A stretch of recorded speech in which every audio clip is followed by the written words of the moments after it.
Ночные кошмары выбивает из сна, тревожное расстройство. Пью нейролептики. Смотрите, Марина. Походу Марина вас зовут, правильно? Марина Боброва.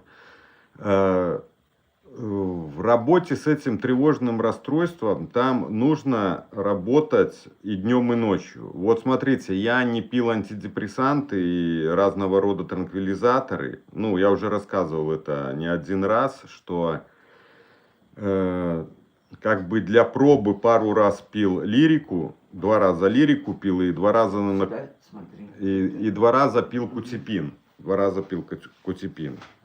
Но выходил в целом я с этого расстройства без препаратов.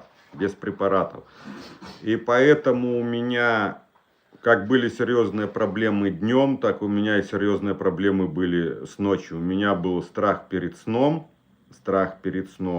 Так, Мир, подожди, я сейчас перевел кто-то по миру.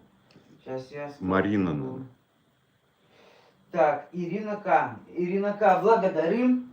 Так. Кто донатит 1848 тоже перевела. Это наша Ирина, наверное. Наша Ирина, да.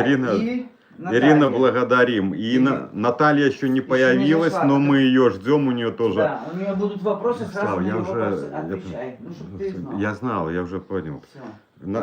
Ждем тоже, да, Наталью, потому что она мне задавала вопрос и продонатила его, как бы, а задавала на YouTube, и я сказал, что я объясню то, что она у меня спрашивала именно на прямом эфире. Ну, пока за отсутствием ее отвечу на вопрос Марины. Поэтому, Марина, смотрите, у меня ночью особо кошмаров не было. Но пару моментов уже даже туда ближе к выходу у меня такие вещи были. Я когда переходил с бодрствования в сон, то вот я как бы попадал в какую-то картина неясно было выражена, но я понимал, мой мозг боялся. То есть я как бы входил в какую-то неприятную, во сне в неприятную ситуацию, то есть, ну, скажем так, тоже в кошмар. Но я потом возвращался назад. Вот я этот переход, я четко потом ловил переход вот этого твоего, скажем, сознательного, да, твоего, когда ты понимаешь, кто ты, где ты, что вокруг тебя. Бессознательно. Наш сон это бессознательно. То есть ты там не знаешь, ты не контролируешь мысли, ты там находишься, как я говорю, не знаешь, где ты во сне находишься. То есть это неконтролируемая такая ситуация, где ты не можешь осознать и понять, где ты. Вот. Но сон, смотрите, что такое сон? Сон, как правило, это продолжение дня. Если человек на стрессе, то получается ты в течение дня находишься на стрессе. То есть это для тебя страхи. Вот то страх, это происходит, ты пугаешься, то. Ты находишься стресс это есть страх, ты находишься на постоянном страхе. Наш мозг, просто люди, кто не знает, они думают, что мыслительный процесс у человека, мысли в мозгу присутствует только днем. Но это не так. Мыслительный процесс, он идет у человека и ночью. То есть мысли у человека есть и ночью. И поэтому это я уже выводы делаю со своего понимания психологии. У меня большую часть мыслей, подавляющую часть мыслей приходили именно речевой структурой. Но у кого более развито воображение, то чаще всего человеку мысли приходят картинками, образами, понимаете? И поэтому я думаю, у тех людей, у которых развито более воображение, то которым приходят мысли картинками, значит, днем находясь в стрессе, уходя в ночь, вам эти картинки там продолжают идти, значит, вам снятся кошмары, то есть вам приходят страшные картинки. Значит, что я делал? Я учился уходить в сон, когда был в тревожном расстройстве, я тренировал сон. и учился уходить с позитивных воспоминаний, то есть с позитивных картинок. Я вспоминал детство, как мы там рыбачили на озере, лесном озере с братьями своими двоюродными. И это была позитивная картинка, и я, взяв вот эту картинку, ну, практически ее постоянно использовал, я вводил в себе эти воспоминания, и уже с этих воспоминаний я как бы проговаривал, я спокойно засынаю, и я уходил в сон. Уходил в сон. Поэтому, Марина, тренируйте в сон уходить с позитивных мыслей. Но дело в том, что в тревожном расстройстве у тебя постоянно крутятся вот эти тревожные мысли, да? Почему человек не может заснуть? Потому что ему не дают заснуть его тревожные мысли. И здесь вот нужно тренироваться, переключаться. Я помню, использовал такую практику, я ее увидел, как бы не увидел, а услышал у Джона Кэха, это удерживать картинку в мозгу. Вот специально тренироваться, удерживать какую-нибудь одну картинку в своем мозгу, ваш мозг будет прыгать, он все время будет вас сбивать, он будет вас уводить на разные темы, вы будете это видеть, как он будет вас перебрасывать, но вы снова и снова возвращаетесь к этой картинке, снова и снова себе ее вводишь, эту картинку. И вот так постепенно тренируешь мозг, заставляя его думать о том, о чем ты хочешь думать, понимаете? Вот какой момент тренировки мозга. Это вот и есть замена мыслей. Замена мыслей. Вот. И я думаю, ну, постепенно вы будете тренироваться, но это не только ночью, днем тоже вы работаете со своим тревожным расстройством. Это получается круглосуточная такая работа и тренировка. И поэтому постепенно вы увидите изменения, как вы будете брать, как бы, скажем так, свои мысли под контроль. Вы начнете брать свои мысли под контроль. То есть думать о том, о чем хотите думать вы. У меня были такие вещи, вот сейчас я вспоминаю. Поначалу, когда ты находишься в тревожном расстройстве, как там работает? Мозг очень чувствителен, он у тебя растревожен, и поэтому он очень резко, ярко реагирует на твои мысли, которые приходят к тебе в голову.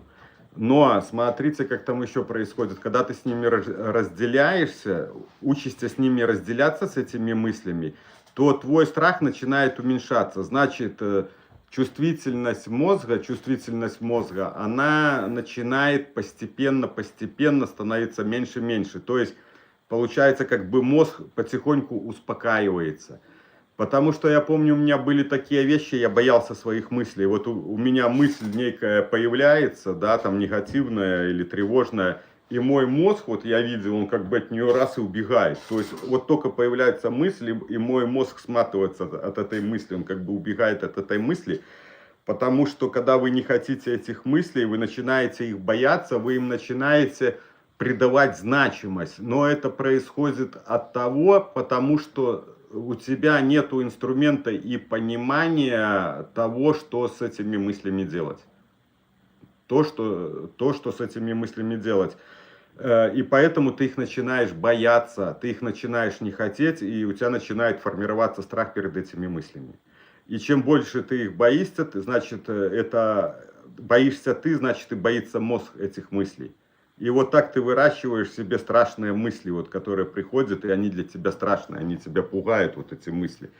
Потому что ты их не хочешь, а они у тебя появляются. Вот. Поэтому тренируйте сон. У нас, кстати, есть программа Boosty. На Boosty есть программа по выходу с тревожно-депрессивного расстройства. Ссылка в описании профиля. Ссылка у нас на главной странице. На главной странице внизу есть ссылочка на Boosty. Вот заходите на главную страницу, по ссылочке переходите на Boosty, И там у нас есть программа. Boosty это платформа, как YouTube. Да, Boosty это такая платформа, как и YouTube.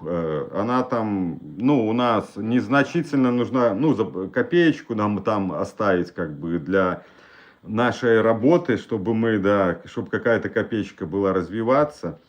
Вот. И там все будет без рекламы. Там все без рекламы.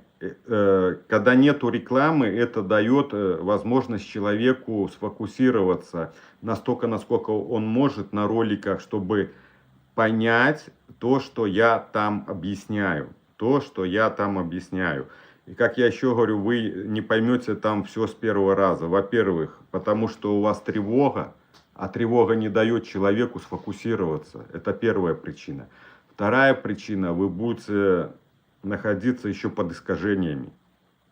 От неправильного, ну, от ошибок в мышлении у человека идет искажение, и значит мозг отфильтровывает одну информацию, воспринимает только, ну, а воспринимает другую информацию, он не дает полной картины. И второе, это непонимание психологии, ты как будто приходишь вот в первый класс и начинаешь учиться, и постепенно ты начинаешь учиться, вот ты как будто с первого класса зашел и постепенно накапливаешь свои знания. Вот так это все работает. Это большой объем материала, который нужно понять, осознать, тренировать то, что все я рассказываю. Там нужно много чего делать, чтобы выйти с этого состояния. Но когда вы с этим справитесь, по моему каналу, по нашему каналу, потому что по тем техникам, что я рассказываю, про осознанность, понимание, сознание, к вам оно будет постепенно приходить. И когда вы выйдете с этого расстройства, вы больше никогда обратно не вернетесь. Это то, что мне задавал вопрос один из подписчиков, как выйти на сухую. Вот это и есть. Наш канал позволяет человеку выйти на сухую, раз и навсегда расправиться с этим неврозом. И больше обратно никогда не вернуться. В отличие от препаратов.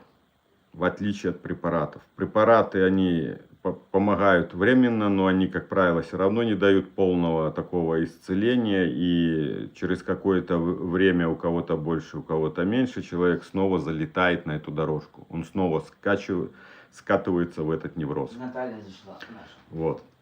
Так, Наталья, здравствуйте. Вы продонатили, отвечаю на ваш вопрос. Я помню ваш вопрос. Вы у меня спросили, почему вы говорите, что эмоции надо выдерживать, а не выплескивать. Сейчас вам попробую объяснить. Еще то, что вы описали, вот эти проявления в теле, да, которые тебе делает тревога, это уже последствия эмоции твоей. Это уже последствия эмоций. Да, там ты можешь уже как бы работать с телом, как вы говорите, там прогуливаться, физическая нагрузка, чтобы сжигать вот этот кортизол. Но дело в том, что в этом расстройстве тревога быстро запускается и медленно гаснет. А соответственно тревога, она же делает вот эти проявления в теле. Почему нужно учиться выдерживать эмоции? Смотрите, вы будете за собой замечать. Дело в том, что если человек, вот вы постоянно вступаете в конфликт, да, вы постоянно начинаете спорить, вот образно я объясняю. И вот вы заметьте, как только вы начинаете повышать свой эмоциональный фон, то есть вы начинаете повышать свою эмоцию, там, ругаться, что-то доказывать кому-то, еще что-то, любые эмоции отдаются сразу в тело. Вы сразу же получите в своем теле либо болевые проявления, либо вы увидите, что ваше внутреннее состояние вашего тела, оно будет вот такое, как взвинченное. Вот ты внутри вот у тебя такое появится как бы напряжение. Вы его будете видеть по-разному, где-то больше, где-то меньше. И оно вот эти проявления, они, как вам объяснить, они не будут в одинаковой форме, они будут в разной форме, но все это именно делает тебе тревожность и вот этот эмоциональный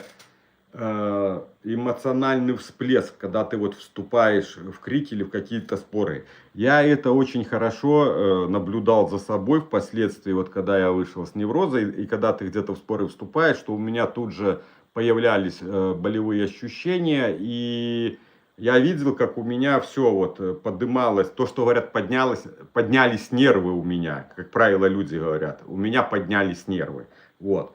И ты потом, вот ты чувствуешь себя некомфортно, но вот ты как будто можешь чувствовать такое, как легкое напряжение в себе. Это уже я и говорю, когда ты более-менее уже вышел с этого как бы состояния. Здесь же, когда ты находишься, находясь в тревожном расстройстве, любая ситуация, даже, я помню слово, любое негативное слово, сказанное тебе, другим человеком, в твоем понимании для тебя оно когда негативно, то мозг сразу реагирует, и вот меня сразу опустошало. У тебя раз, и вот у тебя как будто нету сил. Это вот еще мозг очень чувствительный, то есть он растревоженный, и он очень сильно чувствует, то есть его очень острая реакция на ситуацию. Очень острая реакция на ситуацию и на мысли, реакция его, этого мозга. Так, люди, кто находится в ТикТоке, чтобы задавать вопросы, если вам интересно, переходите, у нас есть на ТикТоке ссылка на YouTube. Переходите на YouTube, здесь у вас будет возможность задавать вопросы. Подписывайтесь на YouTube, становитесь как бы членами нашей компании, то есть нашего канала, и канал по психологии. И мы здесь обсуждаем разные темы, людей интересуют в тревожном расстройстве, у человека очень много вопросов возникает в течение этого тревожного расстройства. И здесь я пытаюсь отвечать на те вопросы, которые я знаю по психологии, что как устроено и что как работает. Поэтому, Наталья, смотрите, выдерживание ситуации, это вот когда происходит некая неприятная ситуация, либо тебе хочется там уйти вот... Как правило, это вы, если замечаете, у людей это рефлексорно происходит. Вот он вспыльчивый, и у него как рефлекс идет, он начинает на повышенных тонах там кричать тебе, что-то доказывать, вот это идет рефлексорно. Поэтому нужно за собой наблюдать и выдерживать эти ситуации. То есть тебе хочется вот пойти в разнос такой, да, но ты начинаешь эту ситуацию выдерживать. Ты не вступаешь вот в эти, в таких моментах, Такой да, нет, это не внутренний диалог. Ты не вступаешь в конфронтацию вот с другим человеком, не начинаешь спорить. Точно так идет у людей реакция на ситуации. Особенно, когда у вас вот это еще не исправлена ваша схема мышления, то ваши неправильные взгляды на реальную жизнь, ситуации будут у вас вызывать автоматические мысли. И вот эти автоматические мысли, они вызывают у тебя эмоцию, то есть проявление в теле, а также они вызывают реакцию человека на ситуацию, понимаете? Поэтому нужно работать исправить свой шаблон мышления, свои схемы мышления неправильно выстроить их. И одновременно учиться не вступать в споры, в крики, в какие-то кому-то доказательства. Дело в том, что я много стал осознавать, я понимал, что люди разные, с разными шаблонами мышления, и если я вижу, если человек находится под, скажем так, определенным искажением, я понимаю, что его мозг, он другого варианта вот этой ситуации не видит. И поэтому нету смысла ему что-то объяснять, потому что такой человек, он с должествованием, что ему должны, он не будет тебя слушать, он будет гнуть свою линию, он будет тебе доказывать даже на повышенных тонах, потому что такие люди, как правило, с должествованием, когда ему должны с преувеличением он считает, что он все знает и что только так и никак иначе. И поэтому они зачастую на больших эмоциях пытаются не то, что тебя убедить, а пытаются тебя заставить в то, что вот именно так, как они говорят, и что это правильно, понимаете? Поэтому здесь различаешь и человеку ничего не объясняешь. Человеку можно объяснить, который к тебе обратился и тебя слушает, и вот тогда он услышит твои объяснения. И, как правило, объясняется на примерах. Потому что если ты человеку говоришь, что это черное, для человека это ничего не значит, а для него это белое. Нужно давать пояснения на примерах, почему ты считаешь, что это черное, как бы приводить примеры. Вот. Вот, Наташа, надеюсь, ответил на ваш вопрос, чтобы, во-первых, вы различили эмоции и последствия эмоций. Последствия эмоций. Все проявления в теле – это последствия эмоций. Поэтому, да, ты там уже можешь какую-то физическую нагрузочку себе дать, чтобы кортизольчик этот расщепился и заодно, чтобы переключиться, потому что зачастую ваша привычка висеть на ваших проявлениях в теле, она будет работать, вы увидите. Вот ты ходишь, и у тебя мозг падает на вот эти ощущения в теле неприятные, и пока ты про них думаешь, ты их будешь держать, потому что ты про них думаешь. Что важно тебе, то важно мозгу. Вот если ты будешь ходить, вот у тебя немеет рука, ты ходишь и на ней мозгом висишь, ты все время думаешь про нее, да? Вы даже вот можете с человеком разговаривать, но вы будете видеть, что вы думаете про эту руку. В своем мозгу, ваш мозг думает про эту руку. И вот пока ты будешь про нее думать, вот ты будешь ощущать эти ощущения. То есть у нее будут происходить вот эти проявления, вот это онемение, пока ты будешь думать. Как только ты переключился, мозг переключился, все, он как бы отпускает вот это проявление в теле. Он как бы его бросает, он забывает про него, и все, и у тебя ничего нету. Вот как это работает. Это очень хитро. Я все время себя изучал, я все время себя анализировал, делал выводы, как оно, что функционирует. Я замечал вот эти зависания моего мозга на моем теле, зависания вот в этом мыслительном процессе. Вот когда ты в ловушку попадаешь, и ты не осознаешь, что ты попал, вот ты ходишь, крутишь, как тревожные мысли там про свое состояние или про сердце, вот ты думаешь, у тебя там что-то покалывает, и ты все, ты начинаешь про это крутить, а пока ты крутишь, соответственно, у тебя тревожность, ты эту держишь, и у тебя вот эти проявления в теле тоже держатся, пока ты думаешь про это. Вот, так, еще были вопросы? Не забываем, у нас есть ссылочка про донаты.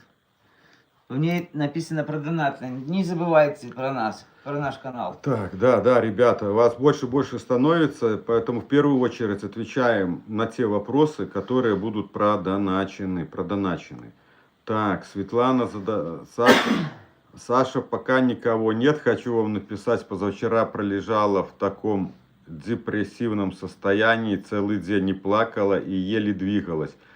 Вчера как огурчик была, пересмотрела все ваши видео на природе. Так, Светлана, смотрите, есть такой момент, вот я, кстати, недавно вот ко мне обратился человек, у него интересно происходит, один день нормально, а второй день его кроет, то есть тревожное расстройство, как бы день через день. Я думаю, интересно, что-то за чудеса такие. Ну, написал своей Анне своей написал, она мне написала, да, такое может быть у человека как бы через день это происходит, но, говорит, работать надо точно так, вот это тревожное тоже, с тревожным расстройством, это и есть тревожное расстройство, просто оно у человека вот так протекает. Поэтому, когда у вас депрессивное состояние, вам надо работать с эмоциями. Если есть мысли, убираешь их. Если видите подавленность, вот у тебя как будто нету силы, но в реальности, работайте эмоциями, вызывайте у себя серотонин, то есть активируйте выработку серотонина. Сначала вы можете эмоцию вызывать, но у вас ничего не будет меняться, но со временем вы увидите, что когда вы будете эмоции у себя активировать серотонин, то у вас будет уровень этой подавленности, оба он как бы будет вверх подниматься и выравниваться. Но это будет со временем, когда ты тренируешься. Включаешь мультики, какие-нибудь комедийные жанры, музыку такую, чтобы она веселая была, там начинаешь хохотать, вот начинаешь хохотать через силу, начинаешь вот специально это делать. То есть смех это природный антидепрессант, это он дан нам природой. Радость, смех активирует выработку серотонина в мозгу, то есть делает всплеск этого химического вещества. И тогда у тебя вот поднимается настроение, вы даже можете проанализировать какие-то моменты, которые с вами в течение жизни происходили, вот когда что-то такое классное и хорошее с вами происходило, то вы попадали в такой момент эйфории. У вас сразу такой вот то, что говорят, ты как будто на крыльях вот летал, понимаете? То есть, а вот это и была активация у вас серотонина, гормона радости. Вы радовались, у вас шел всплеск серотонина, и вы попадали вот в такую эйфорию. Поэтому не забывайте, у нас есть эмоции, у нас есть 4 эмоции. Я про них рассказывал. И вот используйте эти эмоции. Так, говорит, привет, Сергей. Так, здравствуйте, здравствуйте. Смотрю, новые подписчики появляются. Здравствуйте. Сколько времени нужно тренироваться, чтобы страх прошел? Смотрите, Лела, извините, если неправильно вас назвал. Тренироваться нужно столько, сколько нужно. Определенного времени никто вам не скажет, потому что это время у каждого оно свое.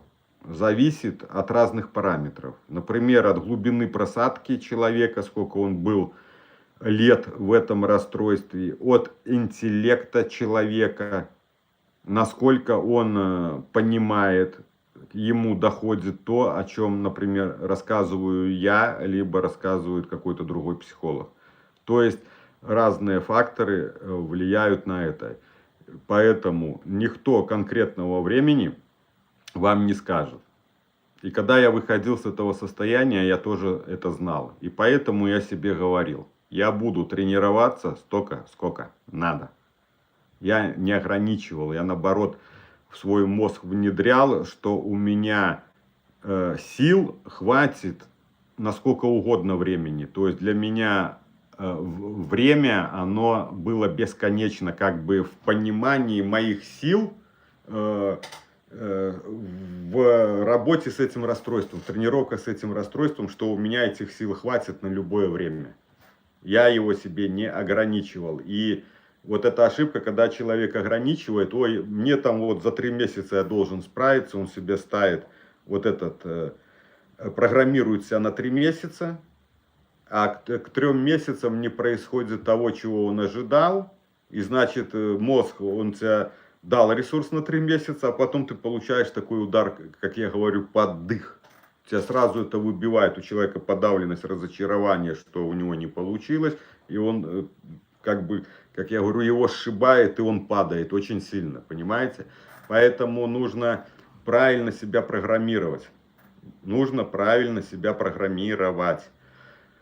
У вас очень хорошие практики все, но как их научиться применять? А главное, так это долго надо тренировать и очень тяжело. И очень тяжело. Так, практики. Ну, практики, как бы я даю свои, которые я делал. То есть это мой опыт. И это у меня получалось, поэтому, как я говорю, если это смог сделать я, значит, сможет сделать любой человек, потому что мы одинаковые, правильно? По своему строению, ну, по своему образу и, скажем так, по нашей начинке, то, что мы имеем в себе внутри, мы все одинаковые. А поэтому, если получилось у одного, значит, получится у второго. Единственное, то, что вы правильно отметили, что это надо упорно. Вот насчет долга во всех будут по-разному, кому-то долго. Мне нужно было убеждение менять месяцами, потому что я был 10 лет, и у меня все вот эти шаблоны, они настолько сильно укоренились у меня в мозгу, очень сильно, что их оттуда было вырвать, перестроить это все. Это была огромная работа, огромная тяжелая работа. Меня месяцами, помню, выкручивало, когда на машине я проходил вот этот страх ездить на транспортных средствах.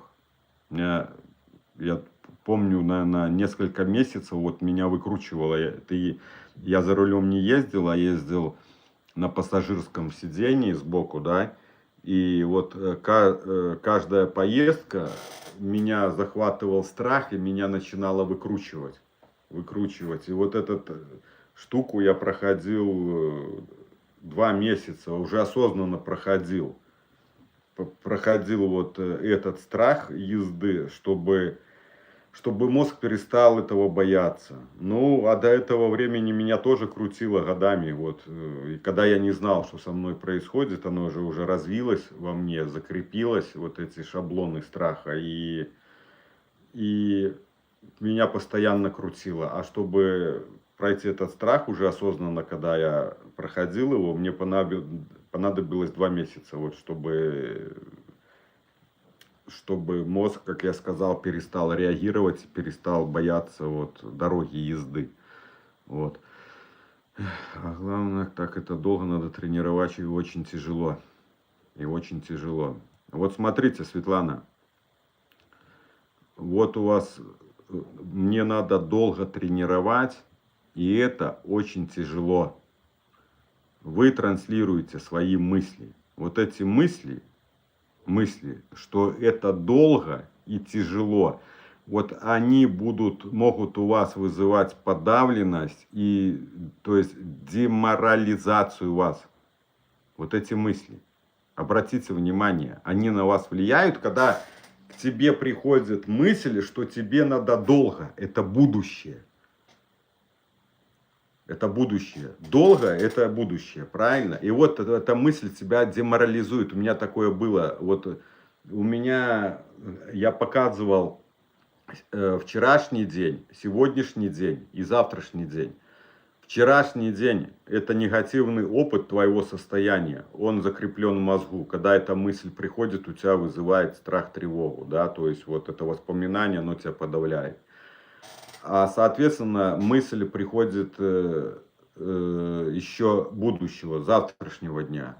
И вот эта мысль меня деморализовала, потому что у тебя нету сил.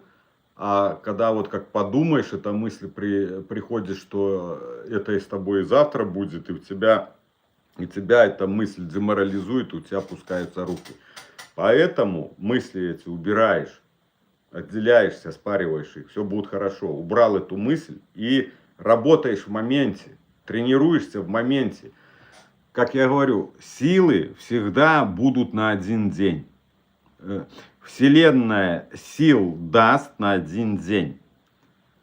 Но за днем идет следующий день. И в следующем дне, когда он придет, у вас снова будут силы на день. У вас каждый день будут силы на день. Но если ты подумаешь про будущее, то все тебя опустошает, у тебя все, сил нету. Понимаете? Но каждый день будут силы на день. Поэтому мысли прошлого и будущего убирайте. Отделяешься от них. Вот я был в этой ловушке, я потом раскусил, как она работает. И я начал эти мысли убирать. И переключаться вот в момент здесь и сейчас, тренироваться вот в этом дне, вот в этом моменте, где я нахожусь. Потому что вот я очень хорошо помню, как меня деморализовали мысли вот будущего.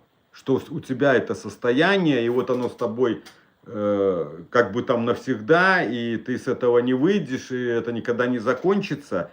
И вот эти мысли забирают силы. И все, и у тебя все такое раз, и подавленность, и вот эта подавленность у тебя забирает силы, и тебя не остается энергии на чтобы что-то делать, как-то сопротивляться этому. И я увидел, что это мысли по мне эти работают. И вот я их начал убирать.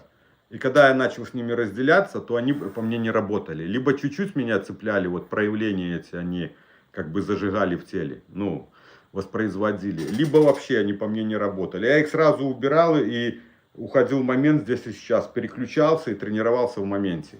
И когда эти мысли появлялись вчерашнего и будущего, я их сразу убирал. Поэтому убирайте эти мысли. Они будут вас деморализовать. Мне кажется, что симптомы запускают тревогу. Вот, у вас снова ошибка. Тревогу. Ну смотрите, как вам объяснить. Вообще тревогу, то есть симптомы делает тревога. Это тревога дает сигнал нашим мышцам, да, опасность. И мышцы что, начинают там сжиматься, становиться в тонус, там, ну, для разного, там, чтобы сосуды сжать, чтобы кровь там быстрее там пошла, полилась. То есть получается такой момент подготовки. И вот, а второй момент вы будете видеть, вот, да, у вас рука занемела, то есть пошел симптом. Это получается тоже ситуация. И у тебя просто автоматическая мысль, а эта мысль, вот эту тревогу, она еще больше усиливает, вот как оно работает. Тревога с тобой постоянно. Вот в этом расстройстве тревога с тобой постоянно, и поэтому у тебя постоянно идут вот эти психосоматические проявления. Там зажало, там укололо, там занемело, там задубело. И вот оно по телу у тебя гуляет, как бы, да, вот эта вся симптоматика. И вот человека напугает, занемело что-то, вот, рука занемела, а, как я говорю, психосоматика, она срисовывает на 98% симптоматику физиологической болезни. То есть она полностью срисовывает, вот как будто у тебя инфаркт. Грудь сжала, это при инфаркте это происходит, да, загрудинная боль. И вот ты этого пугаешься, что у тебя как будто вот все, у тебя приступ сердечный. И, конечно, у тебя автоматическая мысль, а она усиливает страх, вызывает страх, а страх еще больше усиливает тревогу, а тревога еще ярче делает симптом. Вот как оно работает. То есть оно как бы, у тебя есть тревожность, но вот это проявление автоматическая мысль, и у тебя тревожность еще больше усиливается, а соответственно тогда и ярче симптом этот, еще становится ярче симптом, то есть еще страшнее для тебя получается. Я помню, у меня так ярко вот этот кардионевроз работал, я, просто офигевал. У меня мгновенно это было, и у меня вот так грудь сжимала, болевые ощущения, и такой страх, что кажется, вот-вот все тебе. От страха вот это, оно еще сильнее тебя сжимает, то есть от страха мышцы еще сильнее в тонус становятся, и, соответственно, это еще ярче и больше, и все, и у тебя вот страх чуть ли не парализует тебя. И вот я рвал эту цепочку, как я уже рассказывал на своих эфирах, как я рвал эту цепочку. Так, люди, кто присутствует в ТикТоке, кому интересно, переходите на YouTube, подписывайтесь на канал. Канал называется «Мой невроз». В ТикТоке есть ссылочка на наш канал. Поэтому можете перемещаться на YouTube. Здесь же можете задавать нам вопросы. Так, ребята, кому нравится, ставьте лайки. Не забывайте, ставьте лайки, пишите. Это двигает канал. Да, также, ребята, поддерживайте по возможности. Как говорится, от каждого по возможности.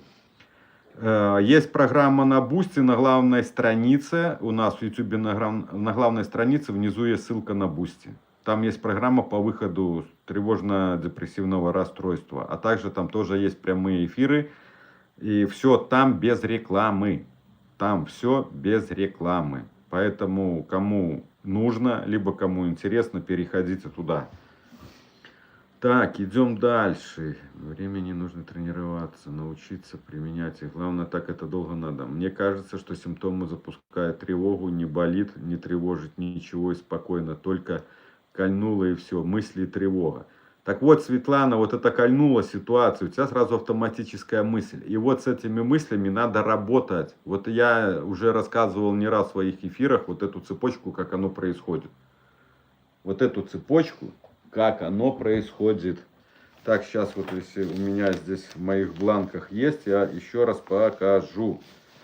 Покажу вот эту схему, как она работает. Вот, да, вот тут уже немножко она такая непрезентабельная, но ладно, вот так, не понял, что-то перевернуто получается. Слава, так она перевернута? Нет, Да? нормально прочитаю. Там будет перевернуто или нет? Нет. Не перевернуто? Я-то вижу нормально. Нормально. Сейчас я скажу тебе. Хотя вот же я вижу, да. Вот смотрите, ситуация, ситуация, Все нормально считаю. мысль. Не перевернуто. Вот смотрите, вас кольнула эта ситуация получается. Как помните, что? Вот так водишь. Надо вести. Ты в другую сторону пальцем провел. Вот, ну я ж вижу. Ситуация так вот читается. Вот. Ну, ситуация, Да, мысль, мысль, эмоции. Ну, эмоции, все правильно, я же верно. правильно иду? Да, верно. Вот смотрите, у нас ситуации две, да, либо это телесная ситуация, тебя кольнуло, эта ситуация тоже получается, либо у тебя внешняя ситуация, выскочил пес, это тоже ситуация. Вот после ситуации идет мысль, автоматическая мысль. Вот эта мысль пугающая вызывает эмоцию, страх. Вот у тебя пошел страх. Этот страх, что усиливает, запускает тревожность, усиливает, либо запускает тревогу. Все, тревога что? Работает по телесности, это отражается в теле. Все, у тебя пошли болевые спазмы там и все, что делает тревога. Дальше, как правило, человек делает поведение, избегание. Он начинает избегать вот какой-то ситуации, особенно панических атак, человек начинает убегать. Либо от тревоги, потому что у него идея, что он умрет. Вот эта цепочка как работает. Поэтому я работал и с мыслями, разделялся с мыслями. А также я работал вот с телесностью, когда если уже были проявления, то я применял там разную методику, чтобы расслабить тело, скинуть напряжение там. Ну, вот эти вещи бил в мысли и работа с телом, то есть с телесными проявлениями одновременно, как бы работаешь буквально одновременно. Отработал мысль, если телесность есть, работаешь с телесностью. Можно телесность не реагировать, можно, но с мыслями надо обязательно работать, потому что это все запускает мысль у вас, запускает мысль. Как я работал, можете посмотреть, в программе есть ролик «Кардионевроз». Я там на природе, и я объясняю, как я работал с кардионеврозом, как я воображением рвал цепочку и воображал в себе. И вот так я как бы начал убирать страх этого кардионевроза. Постепенно страх опускался, симптом мерк, как бы тух. Ну, он менее яркий становился, потом... Я уже просто игнорировал, когда эти проявления шли, я уже их не реагировал, то есть их не пугался, что эмоции держать в себе нельзя, все идет в тело. Слава, ну-ка переведи английский язык. Ой, здравствуйте, who are you? Кто вы? Кто вы? Так, как перевести? Ты будешь не на английском? Ну да, так. I'm is Alexander, go to Nevroz, I'm is psychology. Все психологи вокруг твердят, что эмоции держать в себе нельзя, все это идет в тело. Вот смотрите, давайте разбираться, что вы имеете в виду держать в себе эмоции. Вот как вы понимаете, держать эмоции в себе, в теле, внутри нельзя, все идет в тело. Светлана, вот давайте с вами поразбираемся. Вот как понять, держать эмоции в теле? Вот в вашем понимании это как? Вот как мы держим эмоцию в теле? Переживаем за что-то. Переживание это тоже эмоция, если ты за что-то переживаешь. И я это понял, что переживания, они ничего не дают. Переживания, они ничего, вот абсолютно они ничего не меняют. Если бы от переживаний хотя бы была какая-то минимальная польза, я бы переживал. Но переживания, кроме страданий, ничего не дают. Поэтому я перестал переживать. Я принимаю все то, как оно есть, понимаете? Так, второй момент. Эмоции, это вот автоматическое проявление, реакция на ситуацию, понимаете? И у вас оно будет отражаться в теле. То есть вот эти болевые ощущения, зажимы и так далее, они будут проявляться в теле. Но это уже результат эмоций. Результат эмоций. А эмоцию вызывает мысль. То есть это уже... И там реакция идет в тревожном расстройстве довольно быстро. Мысль тебя испугала, у тебя появился страх, страх вызвал тревогу, соответственно, эмоцию, то есть страх это эмоция, она вызывает у тебя проявление в теле. Тогда я хочу задать вопрос. Вот, что тогда делать вот этим психологам? Как понять, держать в себе? Вот как понять? Не держите в себе эмоции. Вот как это понять? Вот как это понять? Если у меня в теле проявилось уже болевое ощущение, я его там не держу. Я же его там не держу, но оно есть, все, оно проявилось. Ну проявилось. Ты же не можешь эту боль выкинуть, правильно? Вот эти ощущения, ты же не можешь взять и выкинуть ее, правильно? А значит, ну, есть оно у тебя в теле и есть. И вот это понимание не держать в себе, вот единственное, пойму трактовку, это когда человек переживает за что-то. Да, у тебя подавленная эмоция, ты это держишь. Либо ты там, ну, скажем так, грустишь. Но человек делает это неосознанно, но он сам это делает. Он же грустит, правильно? Или он же печалится. То у него тоже будет эмоция в теле. В другом видении ну то есть тогда что, получается не грусти, да, не будешь грустить или не будешь печалиться, у тебя не будет этой эмоции в теле, здесь все понятно. Но в тревожном расстройстве мне трудно понять, как не держите в себе эмоцию. Если эта эмоция возникает автоматически, быстро, и она вызывает у тебя проявления в теле. Ну есть эти проявления, есть, они пройдут. Ты с ними там не выкинешь их, ничего не сделаешь, понимаете? Да, там если сильные болевые ощущения, можно визуализацией работать, представлять их некими образами, чтобы как бы уменьшить. Но это переключение. Но дело в том, что вы можете, если вы будете с этой идеей заходить в этом тревожном расстройстве, что эмоции для меня вредны, потому что вот эти врачи вас убедили в том, что эмоции вам верны, то вы будете за это переживать, и вы будете какую-то попытку делать от них там как-то избавиться, но это ваше неправильное убеждение вас будет еще больше создавать напряжение и страха. Потому что она есть у тебя эмоция в теле, а врач тебе сказал, эмоции не должны быть в теле, эмоции надо там куда-то выкинуть, а физически по факту это сделать невозможно, эмоцию куда-то там выкинуть, взять и выкинуть. И от этого вы еще больше будете переживать, у вас еще больше будет напряжение, понимаете?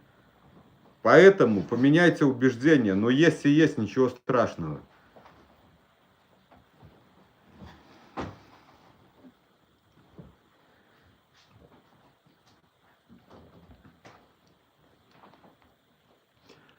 Так, получается, пока находишься в тревожном состоянии, нужно просто свои мысли не разгонять, чтобы не провоцировать себя на эмоции.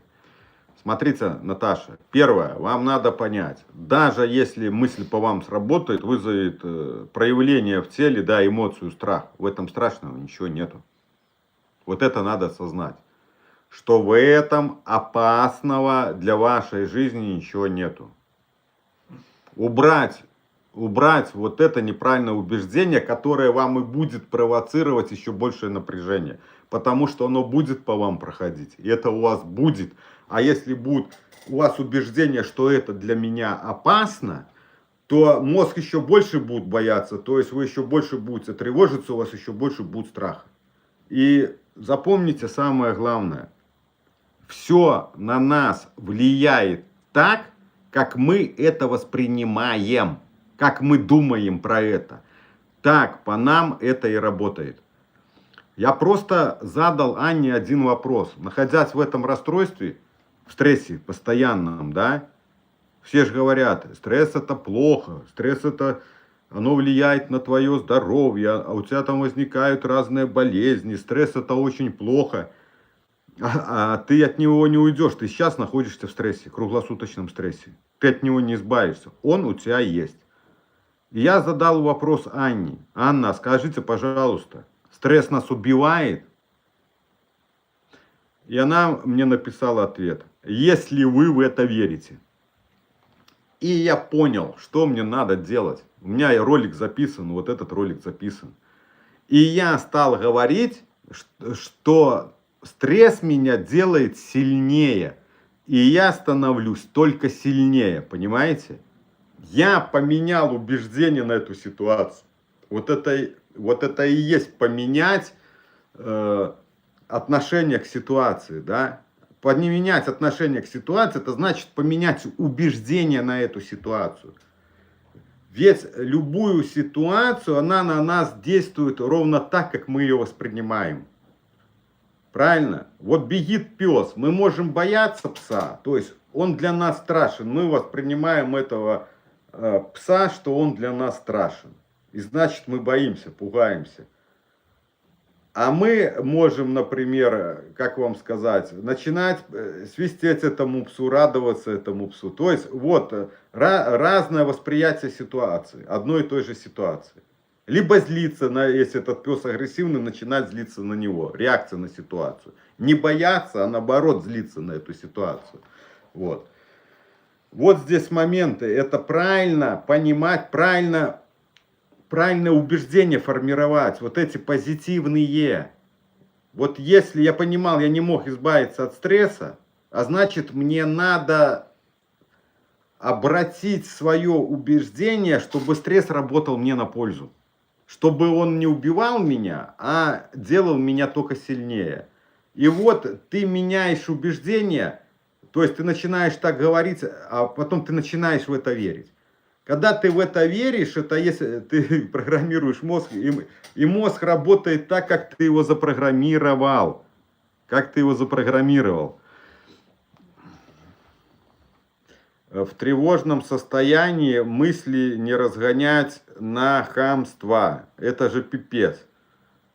НАТО. Смотрите, мысли не разгонять на хамство. Я так понял, на хамство каких-то людей. Смотрите, как я стал думать. Вот представим, да, все говорят, что тревожное расстройство это болезнь. Верно? Верно. То есть многие говорят, что тревожное расстройство это болезнь. Так. А тревожное расстройство происходит от схем мышления. Правильно? От схем мышления. Неправильных своих партеров. То есть своей схемы мышления мы получаем регулярный стресс. То есть который переходит в хронический. Правильно? Правильно. А ошибки в мышлении, вот эти неправильные партеры, суждения, имеют все люди. У каждого человека есть ошибки в мышлении. Ну, конечно, вот как я пришел, я уже их изменил. То есть у меня их нету. Я их всех перестроил, осознал и понял. А так все люди имеют ошибки в мышлении. Ага. Если все люди имеют ошибки в мышлении, значит все больны получаются, так? Угу. Так, тогда получается все больны. Ну так тогда, если все больны, а мы знаем, что на больных не обижаются, верно? Верно. То НАТО, зачем вы с больными реагируете на больных людей? Ведь они больные. Зачем вы вступаете с ними в споры и в какие-то доказательства? Правильно? Вот про то, что я говорю, что не вступайте ни с кем в споры и ничего не доказывайте. Потому что, вступая в споры и что-то доказывая, вы поднимаете у себя нервную систему, возбуждаете, а соответственно нервная система будет давать вам проявления в теле. А потом будете долго успокаиваться, вот пока оно все осядет, потому что тревожность, вот эти эмоции, они быстро запускаются и медленно гаснут. А значит, делаешь выводы. Оно тебе надо. Вот оно тебе надо. Ты еще не настрадался вот этими болевыми ощущениями в теле. Я уже был настрадался. А значит, оно мне не надо. И осознавая это, что любые эмоции отражаются в теле, я просто спокойно учусь реагировать, и я не вступаю с людьми в споры. Кому надо, тот у тебя спросит. Кто хочет услышать, он сам у тебя спросит. А кому это не надо, сколько ему не говори, он все равно тебя не услышит, а тем более что-то доказывая человеку. То есть нету смысла это делать, провоцировать себя, чтобы это испытывать, и терять свою энергию. Ну, вот это мое личное мнение, я вам объяснил, как это все работает.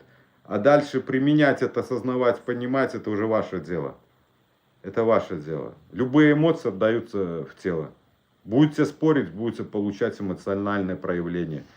Это, кстати, это не только для тревожных людей. Эмоции во всех людей отдаются в теле. Любой человек, который начинает кричать, то есть на повышенных тонах, там вот что-то доказывать, махать руками, бить тарелки, он запускает у себя вот эту вегетатику, нервную систему, ну, растревоживает, и, соответственно, все, у него начинаются некие болевые, как минимум, неприятные ощущения в теле, ты испытываешь вот такое внутреннее напряжение, вот такое некомфортное состояние, и надо время, чтобы оно потом утихло. Поэтому, все это понимая, ты не провоцируешь у себя это. Своими эмоциями просто не провоцируешь это. И у тебя тогда нету. И я столько настрадался, что я всегда себе говорил, что я спокоен, как вода.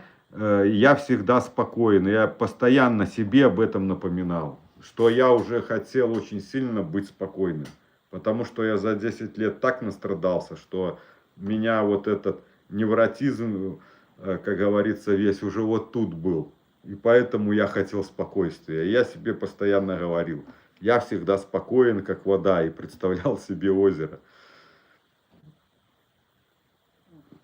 Да, мысли можно останавливать. Когда накрутка идет, ты останавливаешь свой мыслительный процесс. Я это тоже научился. Паника такая, вот ты как бы, вот особенно когда ты тренируешься, еще у тебя не очень хорошо получается, и вот с тобой что-то происходит, и ты, так, что сейчас применить, вот раз-раз такое самозапугивание начинается, накрутка такая, я говорю, стоп, да я подумаю, как бы на мост на это мышление, стоп, да я подумаю, потом в какой-то момент видел только раз эти мысли куда-то, и все исчезло, и все нормально, ё-моё, ничего не надо применять.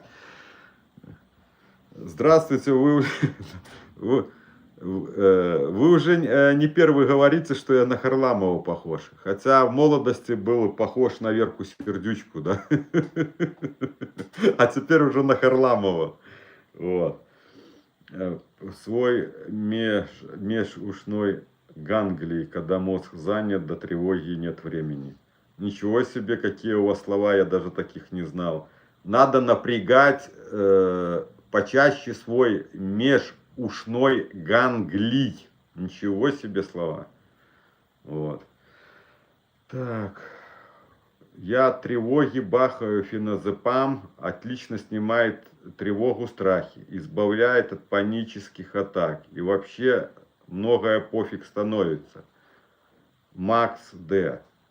Ну, это, да, феназепам, все вот эти транквилизаторы, когда пьешь, они же предназначены для снятия тревоги, напряжения. Но как оно снимает? Воздействием на ваш мозг, на ваши мысли. На ваши мысли. Оно воздействует, и, соответственно, мысли там затормаживаются, мозг их не так воспринимает, и вот за счет этого воздействия на мысли у вас снимается тревога, ну, соответственно, там и все остальное у вас. Но вы так отчасти с радостью пишете про феназепам, но я вас хочу предупредить, что долговременное употребление разного рода транквилизаторов, разного рода вот этих транков, которые работают по мозгам, со временем приводят к слабоумию. со временем, с годами, там, с десятилетия, если вы будете пить это десятилетием, эти феназепамы разные, то к своему уже возрастному, ну, скажем, к возрастном своем, скажем, к пенсии своей подойдете, то заработаете слабоумие. Почему? Объясняю. Потому что, чтобы у человека сохранялись когнитивные способности, мозг нужно напрягать, то есть думать. Думать. Тогда сохраняются когнитивные способности. Если вы все время бабахаете феназепам, ваш мозг никогда не напрягается, он все время в расслабленном состоянии. Вы его не напрягаете. А это и приводит к слабоумию со временем. Вот. Так, Анна, отлично. На Харламова похоже, вы здравствуйте. Так, отлично. Анна, отлично. Расскажите, пожалуйста, про мистику. Вы когда-то говорили, что расскажете. Так, Аня, про мистику мне нельзя рассказывать. Объясняю почему. Потому что вы люди тревожные. Я вам буду сказки рассказывать, а вы будете в их верить в эти сказки и будете сами себя запугивать. Понимаете? Не надо никакую мистику, нету мистики, это сказки. Я просто придумал, вам сказки рассказывал, а вы верите вот в мистику разную. Вот. В экране не перевернуто. В экране не перевернута. Это вы имеете в виду, что я таблицу эту показывал, она не перевернута в экране? Ну, Слава говорил, по-моему, перевернута. Слава, таблица нормально в экране была, Да, не перевернута? хорошо. Что человек пишет, в экране не перевернуто, а что не перевернуто? Не перевернуто, хорошо, правильно, видно. Не перевернуто. Да. Светлана, конечно. Вот это и есть. Молчим, не выговариваем то, что хотим и так далее. Тебя же тянет, вот у тебя тянет уже автоматически, да, вот вступить. То есть у тебя рефлекс идет. А ты выдерживаешь ситуацию. Тебе хочется вот начать спорить, кричать, доказывать. А ты себя контролируешь. Ты учишься выдерживать ситуацию. Учишься выдерживать, не вступать в этот спор. И вот когда ты выдерживаешь, а почему ты хочешь вступить, это твои шаблоны могут работать вот рефлексорно, мозг он сразу будоражится как бы, и вот чтобы на поведенческий ты пошел, все там доказывать чего-то. Это один из моментов. Второй момент, выдерживать ситуации, когда некая стрессовая ситуация вот на тебе работает, и ты тоже, ты ее выдерживаешь, не избегаешь, не паниковать начинаешь, ничего, а вот учишься сохранять спокойствие. Мозг тревожится, в теле там с тобой что-то происходит. Но ты сам выдерживаешь, ты сам спокоен, как вода. Внутри у тебя все вот будут перекручивать, особенно из-за убеждений. Тебя там вот будут выматывать снутри, чтобы вот хотеться начать спорить, вот кричать, да, там драться, еще чего-то. Как говорится, внутри все бурлит, а ты спокоен, а ты выдерживаешь, хотя внутри у тебя шквал стоит, понимаете? И вот так постепенно мозг привыкнет. И он не будет больше так реагировать на эти ситуации. У тебя со временем не будет этого шквала в теле. Твое тело будет спокойное, понимаете? Анна, был ли у вас спазм лица? Да, у меня было вот это левая, по-моему, сейчас я вспомню. Левая часть лица немела, вот так полностью. Как будто, вот когда колят, да, ты в зубную ходишь, и тебе обезболивающее вкалывают, и у тебя немеет вот лицо. У меня такое было, вот пол лица немело. Было такое, рука и пол лица вот немело. Это тоже как признаки инфаркта как будто.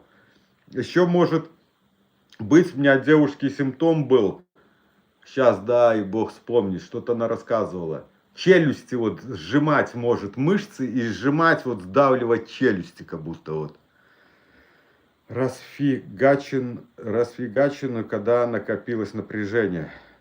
В Китае применяют расфигаченную, когда накопилось напряжение. Дело в том, что раньше считалось, что напряжение надо выплескивать. Но потом, вот последнее изучение, что эмоции надо выдерживать. И я это понимаю, почему это на себе делал. потому что если ты будешь расфигачиться, да, расфигачиться, это поведение. То есть ты тренируешь мозг, вот ты это делаешь, и мозг это запоминает. И потом это рефлексорно происходит, человек просто не замечает. Он будет вот это поведение делать рефлексорно, потому что он так себя натренировал, запрограммировал. А когда ты выдерживаешь ситуации, вот все такие ситуации стрессовые, ты выдерживаешь, ты не реагируешь их. Это я вам со своего опыта рассказываю. На меня вот сейчас могут кричать, еще чего-то. Мой мозг не реагирует. Он спокоен, как вода. Он спокоен, как вода. Ну, понятно, если такая ситуация, когда, ну, какой-то телесности твоей, там, понятно, там, драка какая-то или злой пес на тебя бегит, да, который тебя укусит, то, конечно, он начинает сообщать опасность, да. А вот во всех вот этих вещах таких, скажем, ну, бытовых таких, я абсолютно выдерживаю, я абсолютно спокоен. То есть я не рефлексую. Анна, вот почитайте, вот Николай внизу, вот он вышел на эфир, у них там тоже YouTube блокируют в России. Вот он пишет, у меня уже больше месяца не менее лобной части, спазм такой. Вот он со мной занимается, он там глубоко был просажен, вот Николай. И вот у него много разных проявлений было, как и у меня там тоже, у Николая даже там побольше. Поэтому он может вам целую энциклопедию написать, что там происходит в этом расстройстве. Но дело в том, что если мы начнем все рассказывать и писать, то тревожные люди тут же начинают на себя это налаживать, и доселе у тебя не было, а вот как только тебе сказали, у тебя сразу это появится. Поэтому вот так оно работает. Тревожный мозг, он сразу на себя как рубашку одеваешь. Вот тебе кто-то сказал, и у тебя сразу оба, все, у тебя это проявление пошло. Так. Поэтому я выдерживал ситуации, и все это правильно, то есть это правильная инструкция по применению. Раньше считалось, надо выплескивать, потом изменили свое вот это убеждение ученые, сказали, надо выдерживать. И я шел, как мне сказала Анна, по пути выдерживания, не реагирования. И все, я пришел к тому, что мой мозг, он спокойно относится на разные ситуации. У меня даже бывает такое, вот я замечаю, вот что-то резко происходит, кто-то, ну я с кем-то нахожусь, например, вот даже с семьи, сын реагирует, а я как вода непоколебим. Вот что-то резко там, ну что-то происходит, он реагирует, а я нет. Понимаете, до того дотренировал свой мозг. Так. Возможно ли такое применение в нашем состоянии? Всем доброго вечера. Ирина в Китае. Возможно ли такое применение в нашем состоянии? Ирина, вы имеете в виду то, что применяют в Китае? Вот вы про это, расфигаченность, когда накопилось напряжение. Второй момент, что такое у них расфигаченность? Это они начинают кричать, вот говорят, едьте в лес и покричите, да? Ну так это же снова эмоция, ты начинаешь кричать, а эти крики могут отдаваться у тебя в теле. Просто вы можете это проэкспериментировать, в этом же ничего страшного нету. Вы просто попробуйте проэкспериментировать, потом проанализируете и на следующем эфире нам напишите. Что происходило, когда вы делали как китайцы, вот расфигачивали, там кричали, вот этот, якобы стресс они скидывали. Привет, Александр, здравствуйте. Здравствуйте. Виталий, вот Виталий, Молдавия подсоединилась. Так, говорит привет, здравствуйте. Так, я вижу, много новых людей заходит. Если кто-то не подписан на канал и вам интересен этот контент по психологии, как бы наш канал, то, пожалуйста, подписывайтесь. Не забывайте подписываться и проверять. Подписались, проверьте, потому что YouTube не всегда подписывает. Не всегда подписывает. Вот. Не забывайте поддерживать, ребята, канал. как финансово, так и ставьте лайки. Лайки ставьте, чтобы больше YouTube крутил наш канал, чтобы больше людей узнавало, что есть такой канал. Но судя по вашим комментариям и отзывам, канал неплохой, то есть со смыслами, с рекомендациями, такими, которые помогают, я вижу. Ну, я думаю, многим людям канал поможет в этом расстройстве, которые находятся в этом расстройстве. Потому что много людей уже обращалось в отчаянии, проходя многих специалистов, им не помогали. И выходя на меня, как говорится, был как последний рубеж я людям. Но слава Богу, помог людям, и люди вышли с этого состояния. Так. Нет, мозг у меня не особенный. У меня просто мозг, я глубоко был, много изучал, и я много думал, как понимаете, я сейчас вот объясню. Анна давала мне информацию, так и так. И я когда домой приходил домой, я ну там, конечно, у тебя тревога и все там вытекающее, но я пытался вникнуть, что она пытается мне донести, что вот она имеет в виду под этими словами, то есть смыслы понять, смыслы, как это, особенно вот с мыслями. Вот отодвинься мысли, проезжающие мимо машинки. И я думаю, вот как это сделать. И вот когда ты начинаешь думать, как это, рождать новые смыслы, и я так, а потом раз заметил оба, я как бы раз, и они в сторону, я их начал мимо пропускать. И то есть осознание приходит, когда ты думаешь, как это сделать. Вот тебе дается задача, да, а твоя задача решить эту задачу.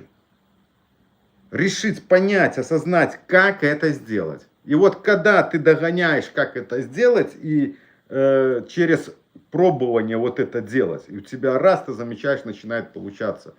Вот как это говорила Анна, отделяйтесь от мысли. Вот видите, как вам рассказываю, что значит отделиться от мысли? Это когда мысль появилась, а ты проговорил. Вот это отделилось.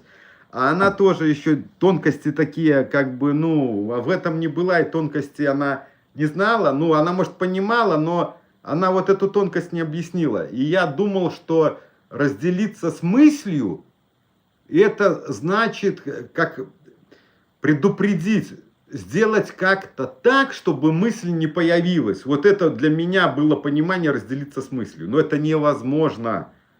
И я вот думал, как мне вот так сделать, чтобы мысль не появилась.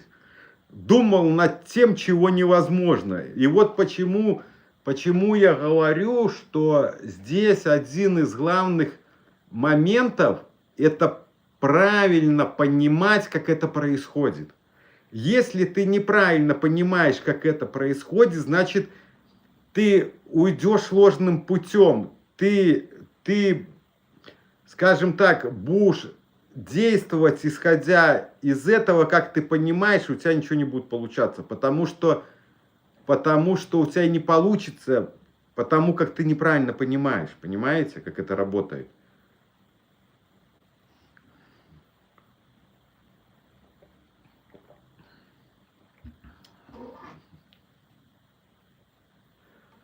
Слава, тут вон барометон какой-то появился. Может, вам еще колокольчик поставить?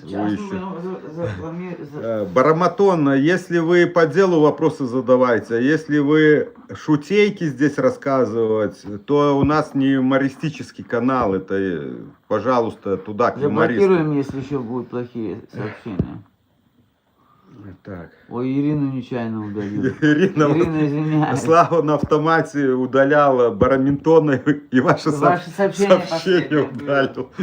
Продублируйте его. Да.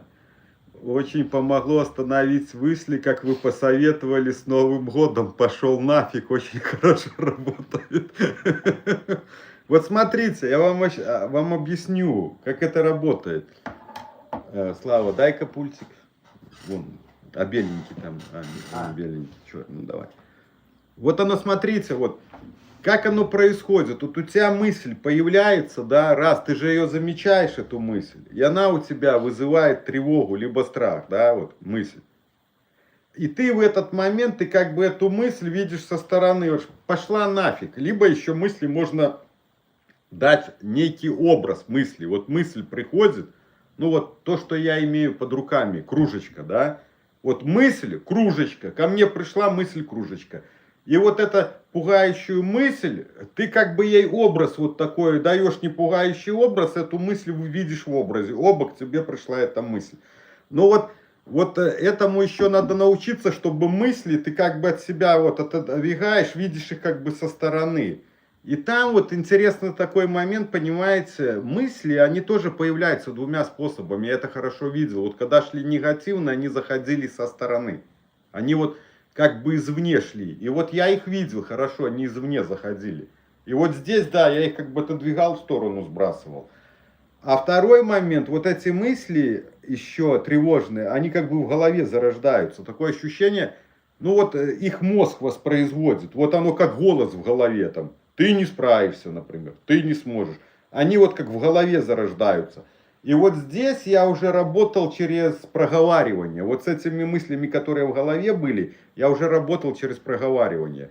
А вот эти, которые со стороны заходили, я их как бы в сторону скидывал. Ну, им тоже можно образы давать, вот как пропускать мимо, как вагон.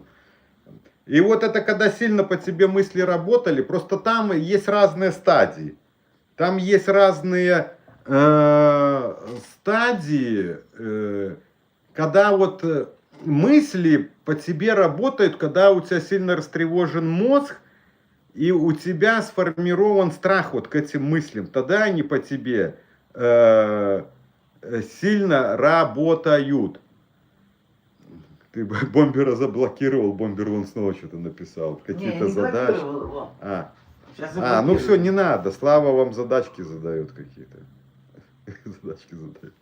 Так, ладно, все, буду просто пропускать его, все. Смотрите. И вот я помню, уже они когда теряли силу, эти мысли, вот они как облаками потом ходили, я понимал, что это мое мышление. Сразу так, я понимал, это мои мысли, но эти мысли ты не видишь, они не картинки, не речевая структура, они как были вот такое, как туман такой, либо как облако. Вот рядом с тобой ты ходишь, и они ходят с тобой. Раз. Я еще немножко испугался, думаю, блин, что-то за ерунда такая. Анне написала, она говорит, да, это вот эти мысли, а получается это мышление твое старое, оно как бы здесь, ты его как бы не пускаешь. То есть, еще я видел такие вещи, вот мысли, когда хотели мне в голову войти, они уже силу потеряли, и вот они появляются, и они вот, как, знаете, так интересно, вот как будто такие машинки, да, вот как будто мысль машинка, она так подъезжает, так, в голове подъезжает, и вот они хотят тебе в голову войти, в твое мышление, а я начинал про другое думать вот специально, и они вот так погазуют, побуксуют, вот, пытаясь мне в голову войти. Я их игнорирую, думаю про другое, а их как бы игнорирую, и потом они чих пропали, эти мысли. Вот они как бы раз, пытаются, а ты их игнорируешь, они потом раз, все, и пропадают, как бы. Вот такие моменты разные были вот в этом расстройстве, в состоянии, то, что со мной происходило.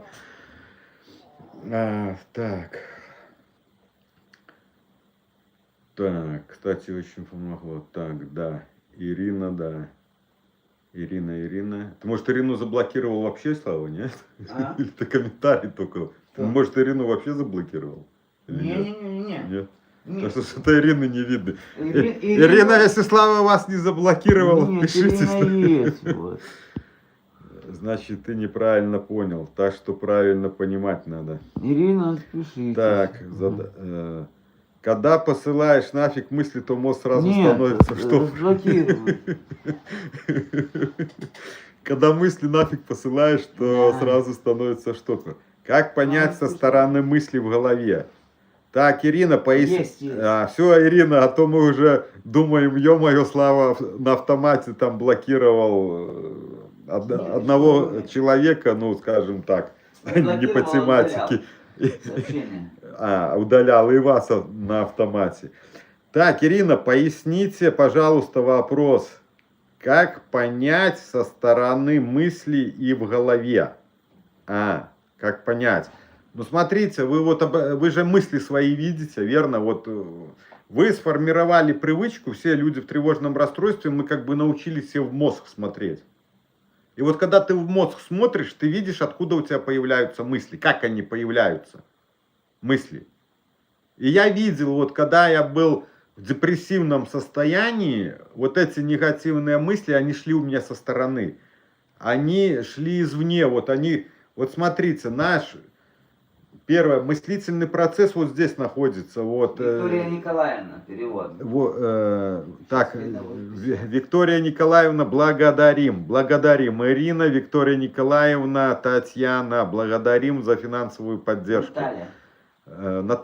Наталья, да. Вы как всегда занимаете лидирующие эти позиции. Спасибо вам большое за ваше понимание, да, за вашу способность ставить себя на место других. Это очень хорошее качество.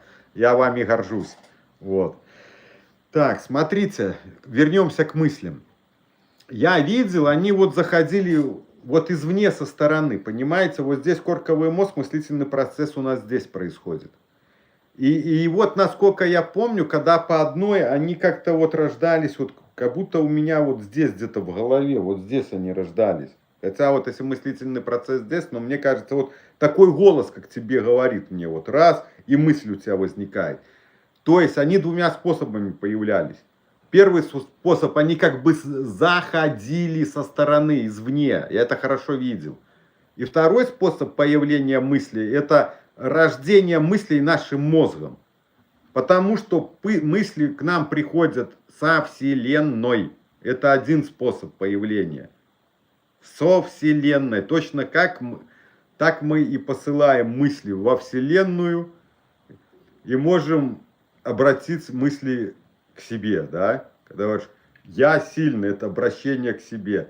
А когда ты говоришь, он сильный или ты сильный, это обращение на мне. Понимаете? Поэтому вот появление мыслей, смотрите, в тревожном расстройстве очень много дуэлянтностей. Но человек, то есть может быть и так, и так. И так оно есть. А мы, как правило, человек, он привык к чему-то одному, что должно быть что-то одно. И вот ты начинаешь, я помню, так запутывался, думаю, ё-моё, цепочки составляю, да, анализирую, как это происходит. Раз, цепочку составляю. Блин, а у меня ни хрена не получается. Снова, начинаю составлять. Ну, что-то не выходит. И так как-то. А я одно ищу, и не могу это одно найти. Потом уже мне доходит, где-то Анна подсказала, где-то я уже дошел, что оно в тревожном расстройстве и так. Вот, например, если я вам задам вопрос, задаю вопрос, например, Николай, что вы любите, кофе или чай? Скажите мне, что вы любите, кофе или чай? Вот любой из вас может ответить, что он любит, кофе или чай. Напишите, пожалуйста, что вы любите.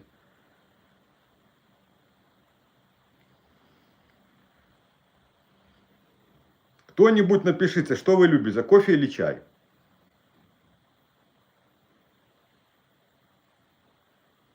Пока никто не пишет. Ну ладно, не хотите писать, как хотите. Никто не неволит.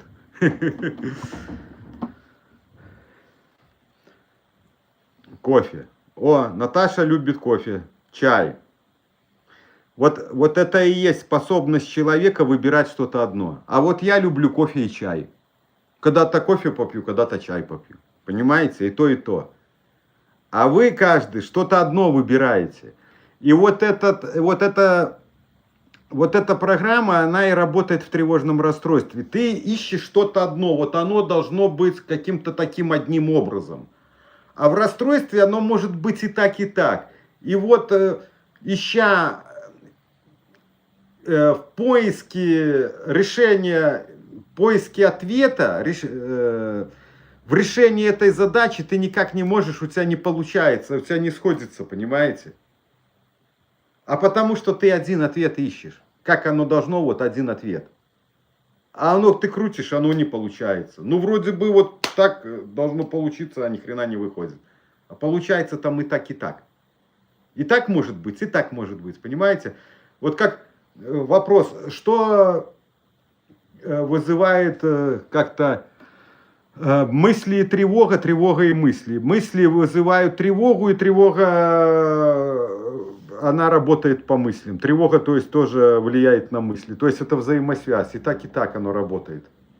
Понимаете? Как-то, что запускает тревогу? Мысли запускают тревогу или тревога запускает мысли вот эти тревожные? Оно взаимосвязано и так, и так. Вот. Если позволяет время, расскажите, как проработать тревогу от тревоги. Я подзабыла, как я от этого избавилась. Моей сестре в этом хотелось помочь. Тревогу, смотрите, что такое тревога от тревоги? От тревоги объясняю. Тревога от тревоги — это когда ты входишь, это вот, ну, это я разделил лично своего опыта, я начал это тревожное расстройство делить на этапы. Особенно вот эта паническая атака, это 10 баллов будет, когда тебе страх полный кроет, это панические атаки, где ты не можешь вообще ничего соображать. Второй этап, это примерно баллов 8, это будет у тебя колотун такой, трясучка, вот оно тебя чуть-чуть приотпустит, и вот тебя колбасит. И ты с этим ничего... Я пытался эту тревогу как-то там подавить, как-то ее вот взять под контроль, чтобы ничего не получится, ей надо отдаваться, чтобы тебя перетрясывало. Вот это проходит вторая фаза, это 8-бальной тревоги. Когда проходишь эту фазу, то ты попадаешь в такую фазу тревога от тревоги, это когда 5-бальная тревога, как ее определить, она ни вверх, ни вниз не ходит. Она у тебя держится на одном уровне, вот это я хорошо помню. И она вот тебя выматывает, она такая не сильная, она вот гудит, как высоковольтные провода, и она тебя изматывает, вот такой. И вот, и ты, получается, ты боишься этой тревожности, ты ее видишь, она тебя выматывает, она тебя надоела, она тебя уже достала, и у тебя формируется перед ней страх, перед этой тревожностью. И да, монотонно, да, она ни вверх, ни вниз, она вот как на одном месте. Это хорошо замечала, она, блин, ну не падает и ни вверх не уходит. Она вот как взялась и вот на одном месте вот так четко стоит как бы эта тревожность. Вот я ее определял. И у тебя есть страх этой тревожности. Вот это и называется тревога от тревоги. Ты начинаешь ее бояться, потому что она тебе приносит дискомфорт, и она тебя достала. И вот эту тревогу, Ирина, я обесценивал, игрушку брал и как бы мозгу показывал эту тревожность, то есть я ее выносил из себя. И когда у меня стало получаться выносить ее из себя в образе, я заметил, что мой мозг переключается, и вот здесь у меня страх перед ней начинал постепенно убираться. Но это я вот один только пример вспомнил. У меня, ну, в программе Ирина там, я рассказываю, там еще что-то будет вот от тревоги. Это просто сейчас я вот это вспомнил, понимаете, ты этим не пользуешься, и мозг забывает. Но благо, хорошо, что мы создали этот канал, потому что я шел по свежим, как говорится, по свежим следам, со свежими ранами. И я все помнил хорошо и досконально. Вот это, скажем так, наш канал, это будет золотая коллекция, потому что я шел по-свежему, без всяких антидепрессантов и транквилизаторов, и поэтому я видел все как это проходило наживую. Я это все видел, ощущал, соответственно, это все помню хорошо, помнил уже хорошо, потому что мозг забывает, он стирает. И все это мы перенесли в записи, в наш канал, в мои ролики, все я там подробно хорошо рассказываю. А был я глубоко, поэтому со мной много чего было. Поэтому я думаю, такое будет. Информация ценная. Ну, я считаю, что информация ценная. Ценная, подробная, ценная информация. Что и как происходило. Вот. Поэтому посмотрите лучше лучше еще ролики эти «Тревога от тревоги», Ирина, и там больше будет информации, потому что я уже такой, я помню, что и с игрушкой вот работал, с игрушкой, кстати, Ирина, сейчас помогаю женщине одной, нашей белорусской здесь, у нас в Беларуси. Так она говорит, что она с игрушкой вот ложится в кровать, как бы засынает с игрушкой. Игрушка это тревожка, она с ней разговаривает, как бы и засыпает. Понимаете? Так, здравствуйте, здравствуйте. Сегодня очень много людей. Так, кто не подписан на канал, подписывайтесь, пожалуйста. Если кому-то интересно, переходите, подписывайтесь и перепроверяйте свою подписку, потому что YouTube может сразу не подписать. То есть вы подписались, но он может не подписаться и потеряете канал. Также ставьте лайки, чтобы канал, скажем так, двигался наш дальше, больше людей узнавало про то, что есть такой канал, потому что я думаю, многим людям канал поможет в разных частях мира, многим людям даст ту информацию, которая будет давать им ответы и понимание, что делать с этим расстройством и в каком направлении двигаться. Здесь самое главное, ребята, это вот осознавание, понимание, выстраивание всего алгоритма. Это самое главное, это алгоритм. Если нету алгоритма, то выскочить с этого расстройства, как я сейчас говорю про тяжелое состояние, где люди десятилетиями находятся. Вот как я находился 10 лет. То есть это алгоритм, скажем так, для сложных случаев. Но он для всех, но я больше это обращаю для тех, создан канал для тех людей, кто десятилетиями в этом расстройстве, кому никто не может помочь. Это больше туда. Конечно, кто в легком быстро повыходят, по каналу, скажем так, да и такие психологи помогут, если ты там в какой-то легкой форме. А это именно канал, кто долго был и в тяжелом состоянии, уже потерял вообще веру в то, чтобы от этого вообще избавиться когда-то. Она разговаривает. Ну, привет, как дела? Вот тревожечка, ты пришла. Как у тебя дела? Тревожечка. Вот тревога, для вас же тревога это что-то большое и страшное, правильно? Если у человека спросить, что для вас тревога? Он вот обрисуйте мне тревогу. Вы начнете рассказывать что-то такое громадное и страшное, вот большое и страшное. Потому что мозг твой так воспринимает эту тревогу. У него сильный страх сформирован к этой тревоге. А нужно ее как бы обесценивать. Ее маленькую делать, пушистенькую. Мозг видит эту тревожность, эту игрушку ему показываешь и говоришь, вот моя тревожка, вот она пришла, чего ты ее боишься, она не страшна. Начинаешь диалог вести, ты просто переключаешься, понимаете? Ты со своего думания по эту тревожность и вот этого сканирования себя, ты просто на эту игрушку переключаешься. Вот всякие приемы, что я даю, это простой принцип, это принцип переключения, один из главных моментов. Вот все, что вы делаете, вы как бы переключаетесь. Только разные приемы, разные формы на переключение вы используете. А так это все переключение по большому счету.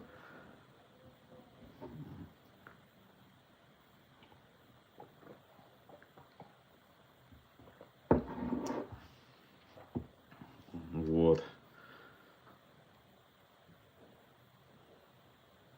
Так, мне лично помогло сознание, что тревога это просто вегетатика. Это не страшно. Удалось избавиться от этого состояния через столько лет.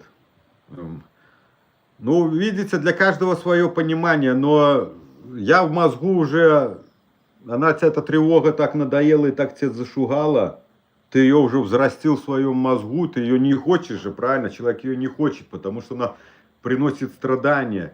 А значит, ты не хочешь, значит, ты ее начинаешь бояться. У тебя формируется страх к этой тревоге. Понимаете? И потом вот эту большую тебе деваться некуда, ты принимаешь, но вот эта большая, там как-то идут волны, ты перетерпливаешь, потом тебя отпускает, то есть оно волнообразное, и у тебя как бы есть передышка, а вот когда уже ты приходишь к стадии тревога от тревоги. Блин, вот для меня это тоже было такое изматывающее, изнуряющее это состояние. Оно тебя как сверлит постоянно, вот оно тебя постоянно, как она тебя сверлит, вот она тебя подвыматывает, подвыматывает. И ты ее вот не хочешь, ты уже боишься этой тревожности, она тебя уже, блин, так достала. И вот я придумал вот эти вещи, давать ей образы вот этой игрушки. И я ее водил рядом с собой. И вот, когда у меня стало получаться, это я получил инструмент. Это как противоядие я получил против этой тревожности от тревожности. И вот, когда у меня стало получаться, то я все, меньше-меньше ее начинал бояться. Потому что твоя тревожность это проекция твоего страха. Ты ее боишься, это страх. И она у тебя запускается. Вот так это работает. Ты боишься тревожности, это твой страх, и он запускает ее. А когда у тебя нету страха, то и нету у тебя тревожности, понимаете? У меня еще такие моменты были, я тебя проекцию видел со стороны, вот.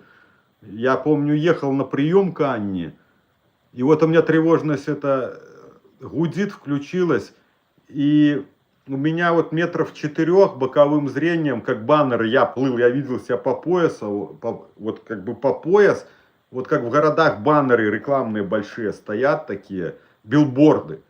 И вот у меня мозг так создал, что я вот как голограммой плыл, как билборд этот. Ну там, наверное, это было считанные секунды, на секунд 5, может, я вот так боковым зрением видел. И вот у него тревога, а не у меня. Получается, что я смотрел на себя второго, что это у него тревога, а не у меня. Как бы мозг, ну, мозг перенес ее, эту тревожность на второго меня, а потом этот баннер раз исчез, и у меня тревожность, как бы я ее перенес, она исчезла, понимаете?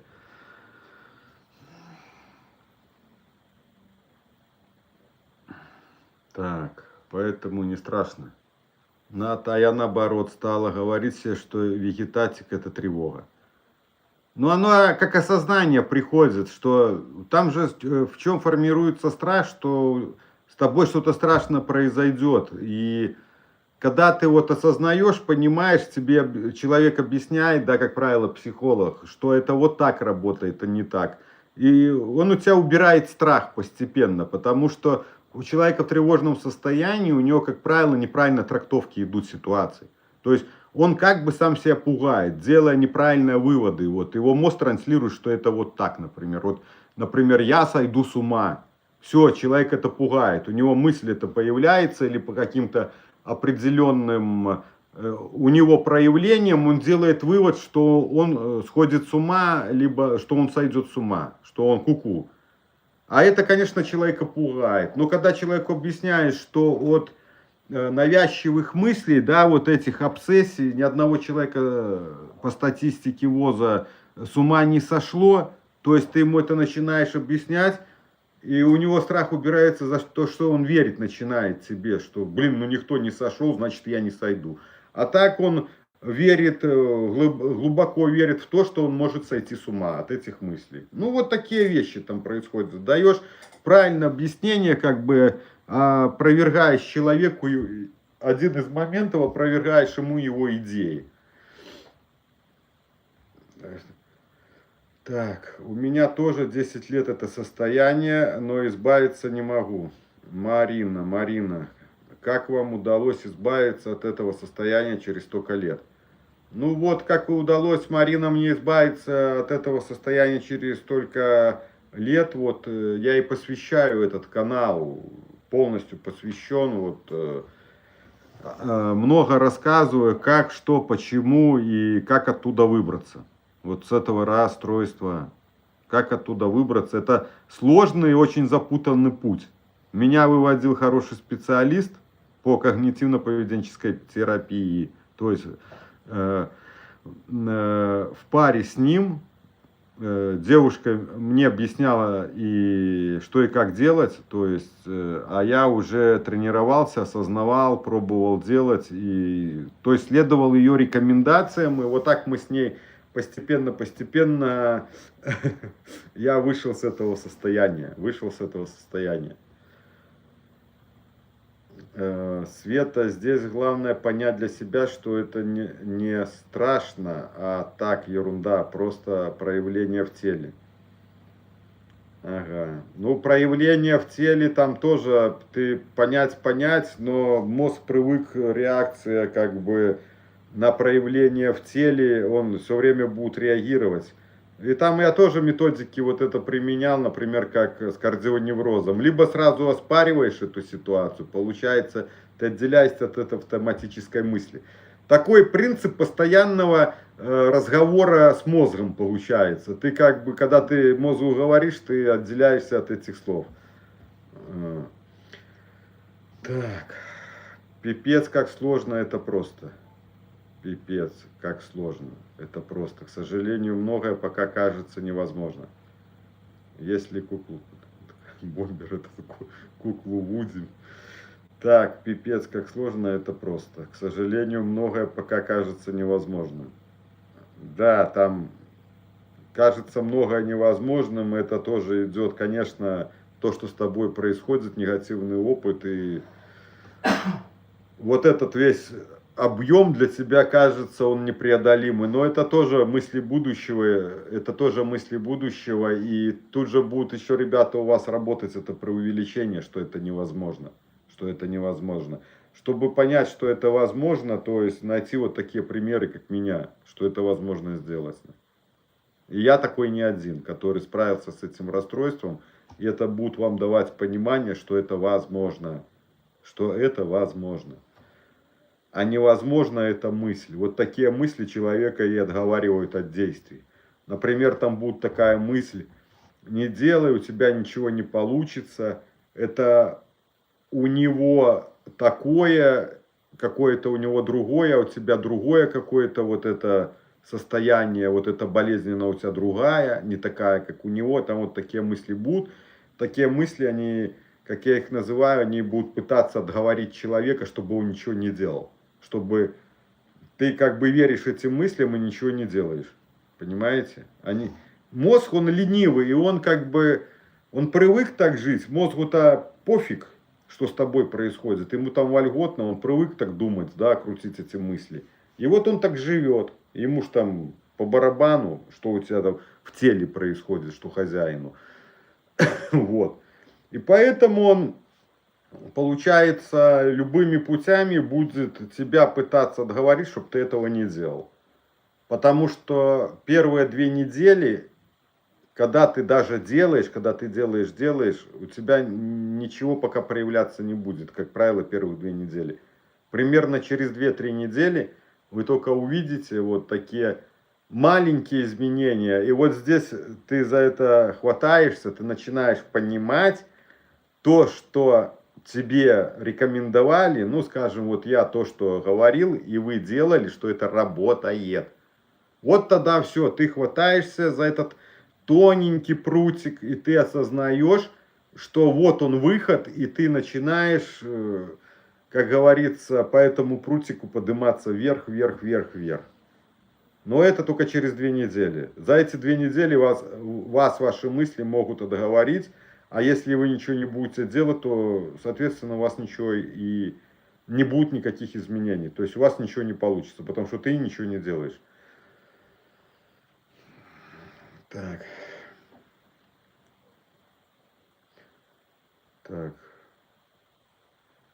Как сложно это просто. К сожалению, многое пока кажется невозможно. Света, что именно сложно, поясните. Ну вот, Светлана, там будет масштабироваться, Наташа, она будет про все это думать, вот то, что с тобой происходит.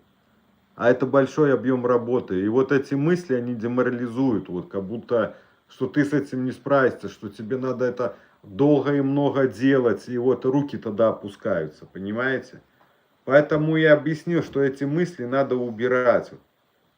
Они будут постоянно вот появляться, эти мысли сомнений, которые будут деморализовать, которые будут на тебя влиять, вот эти мысли. То есть деморализовать это и есть.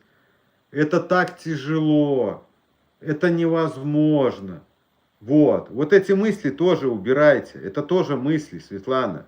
Это невозможно, это очень тяжело, это тоже мысль, которая тебя деморализует, которая тебе не нужна, которая при появлении ее оспорил, у меня все получится, или я это сделаю. И убеждение, проговаривание. У меня есть ролик про убеждение, которое я себе говорил. Это тоже очень важный момент. Это встраивание в себя убеждений. То, что мы себе говорим, то со временем начинаем в это верить. Постоянные... Так, вот, Светлана, вот эти визуализации, вот с собой могу договариваться пока. Вот эти визуализации, я вот с собой могу договариваться пока. Вот это мне, Светлана, непонятно. Так, постоянный контроль дыхания. Вбила себе в голову, что я как-то неправильно дышу. Из-за этого постоянная нехватка воздуха. Как только отвлекаюсь, все нормально. Все правильно, Виктория. У вас есть некая идея, в которую вы верите. Вот это убеждение, что вы как-то неправильно дышите. Вот у меня с Казахстана женщина, 56 лет, у нее было ком вот этот в горле, спазмирование горла, и она себе там как-то там строила этот язык, ставила таким образом, чтобы вот если я себе так язык ставлю, то мне как-то вот пищу легче глотать. То есть неким там образом. Так и у вас вот такое убеждение, что вам нужно каким-то образом как-то правильно дышать, потому что если там вы не будете правильно дышать, то у вас будет там нехватка воздуха, а то еще и хуже, у вас будет идея, что я задохнусь. Это вот еще Алексей был, что-то у него происходило, как-то он говорит: Саня, я помогаю то ли себе дышать, то ли я помогаю работать сердцем. Помогаю работать сердцу. Каким-то образом он помогал там этому сердцу работать. То есть это тоже вот такая идея, что надо, у него идея, что надо помогать работать каким-то образом этому сердцу, либо дыханию. Если он не будет помогать, то он задохнется или у него там остановится сердце. Но вот это и есть абсурдные такие мысли, да, абсурдная обсессия, абсурдная мысль, ну, помогать мне дышать. Ну, я как-то до этого дышал, да, там, 30-40 лет, мне не надо было помогать дышать себе, а тут почему-то мне надо себе помогать дышать. С чего-то это так вдруг стало, да, непонятно. Что тогда мне не надо, а сейчас вот вдруг мне надо помогать каким-то образом там себе дышать. Дело в том, что все наши процессы в организме, они автономно происходят. Мы там не участвуем. Мозг там эти процессы он делает сам без нашего участия. То есть это, скажем, такая постоянная программа, которая она функционирует без нашего участия, и нам там ничего помогать не надо. Ничему. Каким-то неким своеобразным методом, который человек придумал сам себе, и вот он каким-то там методом помогает. И вот правильно вы сказали, что вы начинаете, вот когда вы отвлеклись, да, и вы оба заметили, что вы не помогали себе там дышать, и почему-то вы не умерли, понимаете?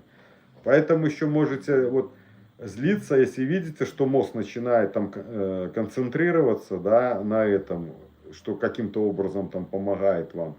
Злитесь на него, можете ругаться на него, чтобы он этого не делал. Можете применять вот эту практику. То, что тебе не надо, говоришь мозгу, чтобы он этого не делал, как бы. Чтобы он убрал вот этот контроль. То есть ругаешься на этот контроль мозга, чтобы он этого не делал. Убрала, когда стала говорить себе, что мне не нужно контролировать. Ну вот то, что я говорю, я тоже это людям даю. То, что тебе не нужно, говоришь мозгу, чтобы он этого не делал. И со временем он перестанет эту функцию выполнять. Хорошо справляется. Ну, мои слова. То, что мы... Да, Наташа, это мне вот все Анна говорила, как мне работать, вот говорить мозгу. Вот вы мои слова записали. Чтобы он это не делал, что я сам хорошо справляюсь.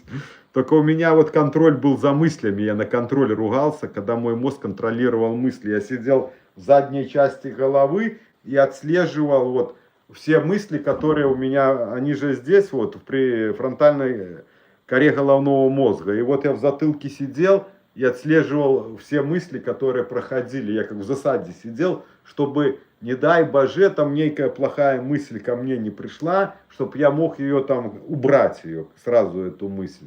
И вот я все время контролировал, как сижу в затылке у себя и контролирую. И потом мне Анна сказала, что надо снять этот контроль, и я начал себе говорить, что мне не надо контролировать мозг, он сам хорошо справляется. И вот когда я замечал, что я начинаю контролировать, я себе так говорил, и вот так постепенно убрал контроль. Так. Стало говорить себе. Просто сейчас много роликов о дыхании. Действительно, дыхание имеет важную роль в жизни организма, но зацикливаться на этом не нужно. Просто делать иногда дыхательные практики, а так дышать легко. Да, Светлана, смотрите, в чем дело. Почему они дают практики дыхательные? Потому что, когда человек дышит, у него получается концентрация, выравнивается углекислый газ и кислород. То есть процентное, по-моему, соотношение становится одинаково. При вот этом глубоком дыхании животом, да, там по бутейке и там и так далее. И вот это дыхание расширяет сосуды, человек переключается и понижается тревожность.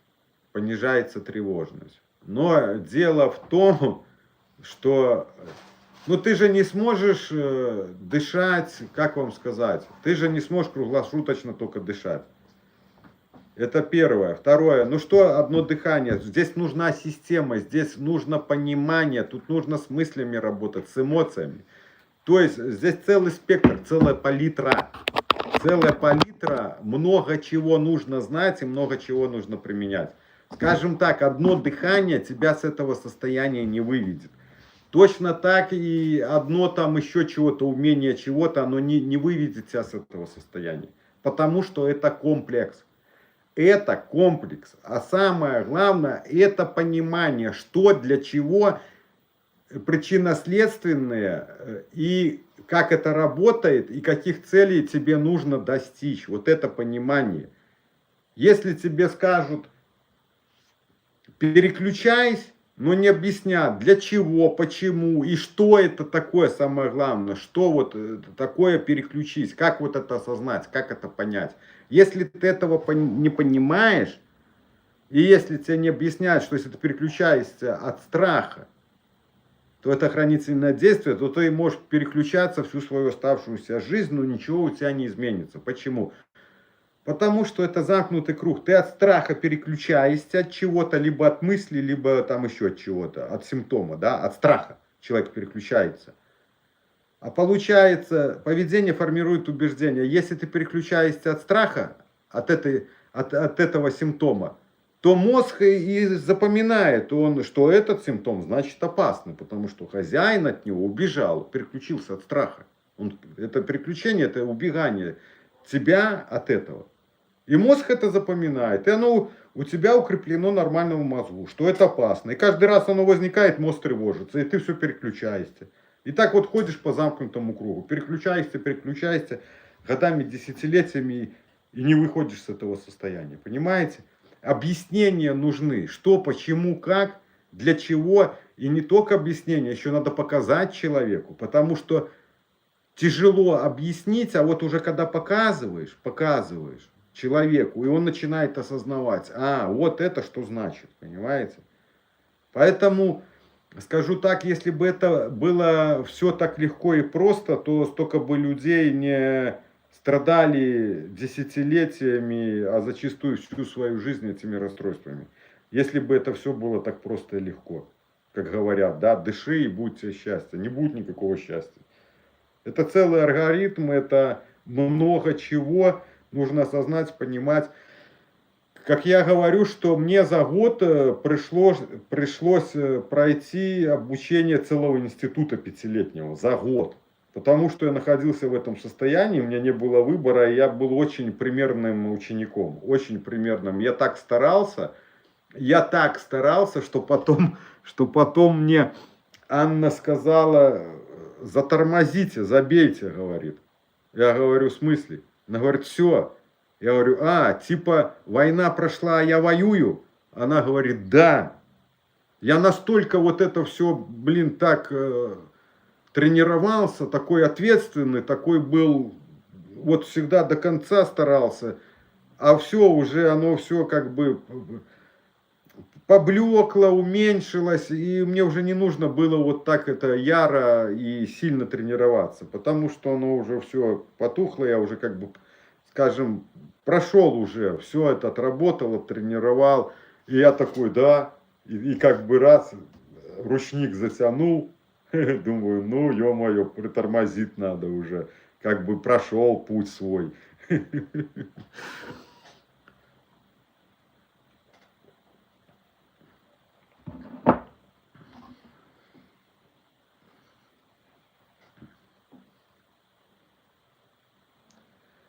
Бутейка мне не помог, я дышу уже на автомате 6-7 раз в минуту.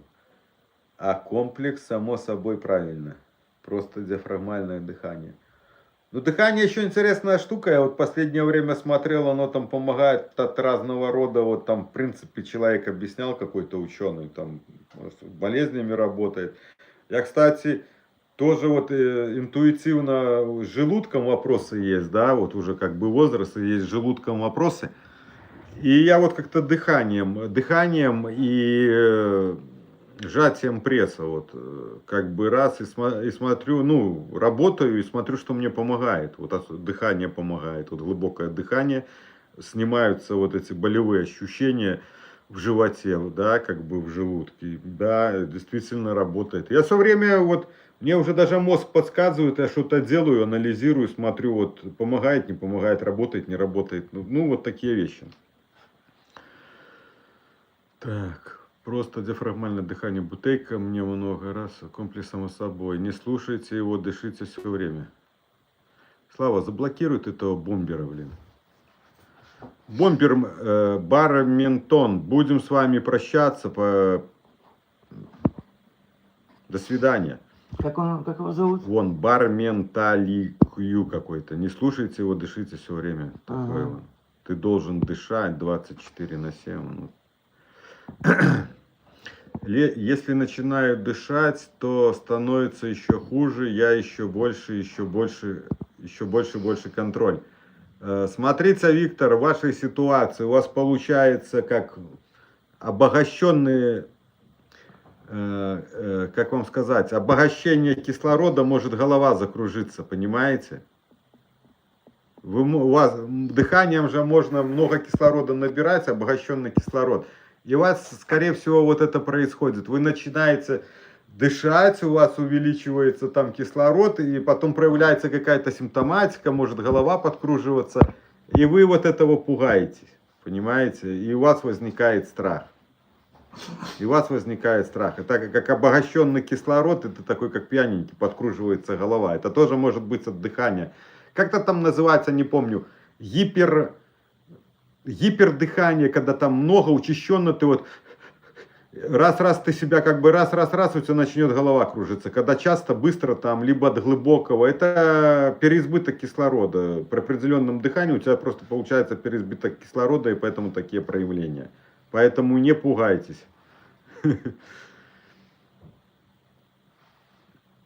Может, Виктория, Светлана, оно получается, вот эти проявления, как я объяснил, вот это головокружение, но человек трактует, что тебе хуже становится, и он этого пугается. Но это переизбыток кислорода. Вот смотрите, Виктория, вы когда в лес входите, да, вот сосновый, еловый лес, там лиственный, но именно лес, там идет обогащенный кислород в лесу, да, деревья.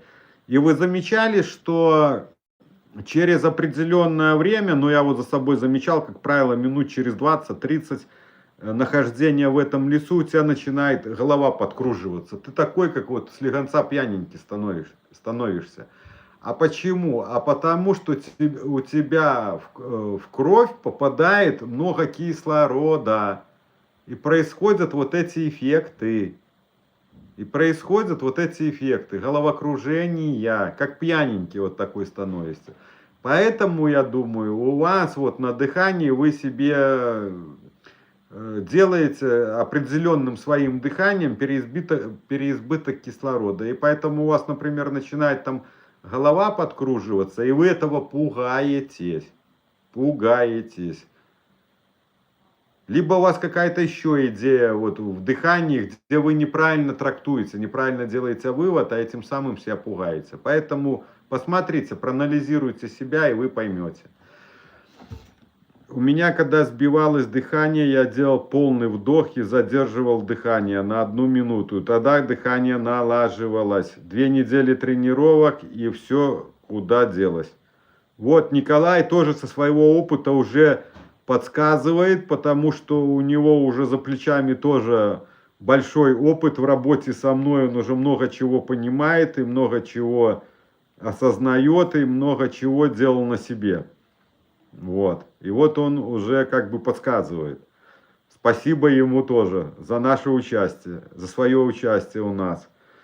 Да, гипервентиляция называется. Поэтому вы, Виктория, посмотрите, разберетесь, и ваш страх уйдет. Вы поймете причинно-следственное, почему так происходит, что это не смертельно, а наоборот хорошо. У тебя, когда кислород пошел повышаться в мозгу, да, ты такой как пьяненький, и ты расслабляешься, понимаете? У тебя расслабление начинает идти. Переизбыток кислорода, ну, как расслабление дает. Саня, 9 часов не заканчивается.